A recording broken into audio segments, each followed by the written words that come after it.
नमस्कार, मैं आकांक्षा सैनी और आप देख रहे हैं newstrack.com। स्वागत करते हैं हमारे इस कार्यक्रम में। आज हम बात करेंगे एक ऐसी अदाकारा के बारे में जिसकी खूबसूरती के दुनिया दीवानी है, जिसकी एक झलक के लिए लोगों की भीड़ लग जाती थी। हम बात कर रहे क्लासिकल सिनेमा की बेमिसाल हुस्न की मलका मुमताज बेगम जहां देहलवी की, जो मधुबाला के नाम से मशहूर हुई। हिंदी सिनेमा की सबसे खूबसूरत अदाकारा मधुबाला का नाम उन चंद अभिनेत्रियों में शुमार है जिन्होंने सिनेमा के लिए खुद को पूरी तरह से समर्पित कर दिया। प्यार का दिन यानी वैलेंटाइन डे। इस दिन भारतीय हिंदी सिनेमा जगत की खूबसूरत अभिनेत्री मधुबाला का 14 फरवरी 1933 को जन्म हुआ था। खूबसूरत अभिनेत्री मधुबाला का बचपन का नाम मुमताज बेगम जहां देहलवी था। मधुबाला अपने माता पिता की 5वीं संतान थी। उनके माता पिता के कुल 11 बच्चे थे। शुरुआती समय में इनके पिता पेशावर एक तंबाकू फैक्ट्री में काम करते थे। इस नौकरी को खोने के बाद इनके पिता दिल्ली आ गए। उनके परिवार को बेहद कठिनाइयों का सामना करना पड़ता था। इसके बाद गुर्बत की जिंदगी से राहत पाने के लिए इनके पिता मधुबाला को मुंबई के विभिन्न फिल्म स्टूडियो में लेकर जाने लगे। मधुबाला को काम भी मिलने लगा और परिवार को गरीबी से थोड़ी सी राहत मिलने लगी। हिंदी सिनेमा के लिए मधुबाला उन नामों में शुमार हैं जिन्होंने हिंदी सिनेमा को संवारने में अपनी जिंदगी लगा दी। फिल्म मुगले आजम में अनारकली का किरदार निभाने के बाद ये लोगों की नजरों में अनारकली के रूप में बस गईं। भारतीय सिनेमा में मधुबाला ने सन 1942 से 1960 में भारतीय सिनेमा में मधुबाला ने सन 1942 से 1960 के बीच एक से बढ़कर एक सुपरहिट फिल्में की। खूबसूरत अदाकारा मधुबाला की जिंदगी को देखते हुए उन्हें वीनस ऑफ इंडियन सिनेमा और द ब्यूटी ऑफ ट्रेजेडी जैसे उपाधियों से नवाजा गया।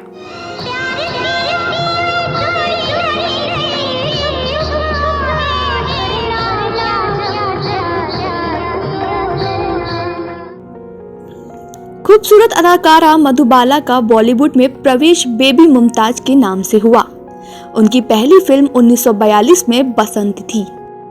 देविका रानी बसंत में उनके अभिनय से बहुत प्रभावित हुई तथा उनका नाम मुमताज से बदलकर मधुबाला रख दिया।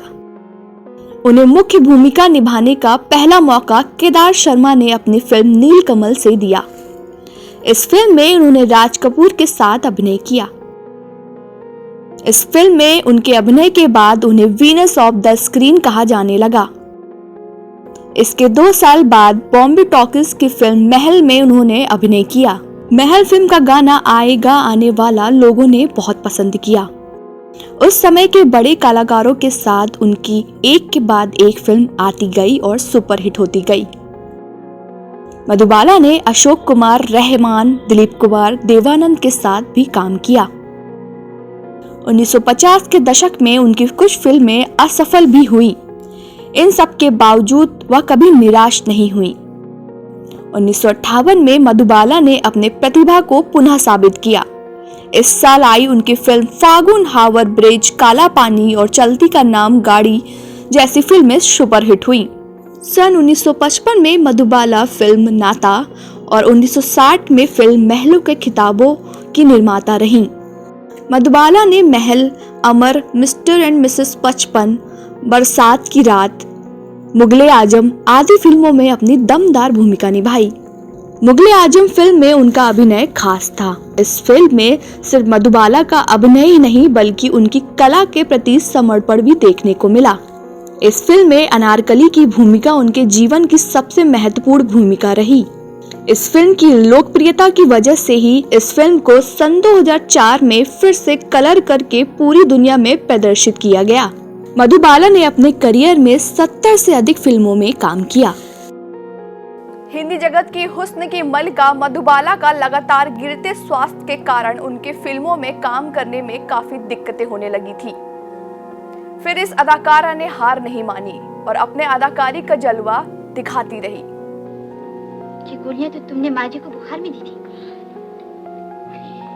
तुम्हें भी बुखार है, मुझे देखो तुम्हारा हाथ कितना गर्म हो रहा है। मधुबाला का लगातार गिरता हुआ स्वास्थ्य उन्हें अभिनय करने से रोक रहा था, लेकिन वो नहीं रुकी।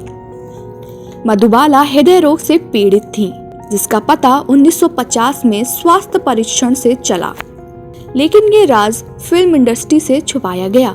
इलाज के लिए जब मधुबाला लंदन गई तो डॉक्टर ने उनकी सर्जरी करने से मना कर दिया, क्योंकि उन्हें डर था कि वो सर्जरी के दौरान ही मर जाएंगी।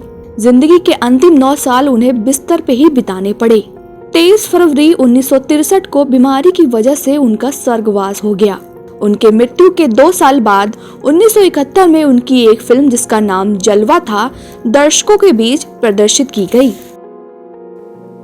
अभिनय के साथ ही साथ मधुबाला की असल जिंदगी ज्यादा अच्छी नहीं रही, चाहे हम बात कर ले उनके प्रेम संबंध की या फिर उनकी असल जिंदगी की। दिलीप कुमार और मधुबाला पहली बार सन 1944 में बन रही फिल्म ज्वार-भाटा के सेट पर एक दूसरे से मिले। इन दोनों के बीच रिश्ते की शुरुआत फिल्म तराना से हुई। ये रिश्ता धीरे धीरे मजबूत होता रहा। मधुबाला के पिता को ये रिश्ता बिल्कुल मंजूर नहीं था। उन्होंने मधुबाला को दिलीप कुमार से शादी करने से मना कर दिया। मधुबाला अपने पिता के प्रति बहुत आज्ञाकारी थी और आखिर में ये रिश्ता परवान नहीं चढ़ सका। उनके और दिलीप कुमार के बीच लगभग 7 साल तक प्रेम संबंध चला। इसके बाद मधुबाला की शादी किशोर कुमार से सन 1960 में हुई। मधुबाला से विवाह करने के लिए किशोर कुमार ने इस्लाम धर्म कबूल कर लिया और किशोर कुमार का नाम करीम अब्दुल हो गया।